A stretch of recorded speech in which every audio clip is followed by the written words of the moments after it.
Hi everyone, welcome to day 44 of 90 days challenge. আজ ছিল Tuesday, আর তোমরা জানো টিউসডেতে আমার অফ ডে থাকে, তাই আমি ধীরে সুস্থে আরামসে দিনটা শুরু করলাম। আর এখানে বসে বসে আমি একটা একটা করে ছোলা খাচ্ছি আর মার সাথে গল্প করছি। আরে ভিডিওতে দেখানোর চক্করে এক্ষুনি তো খেজুরগুলো সব ফেলে দিতাম।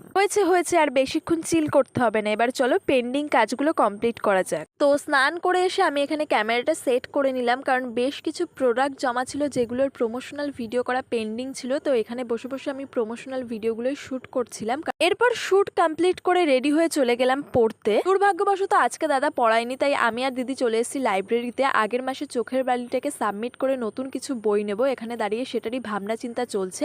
তো অনেক ভাবনা চিন্তা করে দিদি আমাকে বললো, এক কাজ কর, রবীন্দ্র উপন্যাস সামগ্রীটা নিয়ে নি। আমি ভাবলাম ঠিক আছে চলো সেটাই নিয়ে নিই। আর বাড়ি ফিরে টানা একটা ঘুম দিয়ে সন্ধ্যাবেলা ঘুম থেকে উঠলাম। ঘুম থেকে উঠেই দেখি আমার মা রাজ্যের ওষুধ নিয়ে বসে গেছে, আর আমাকে এখানে দাঁড় করিয়ে রেখেছে ওষুধের এক্সপায়ারি ডেট দেখে দেওয়ার জন্য।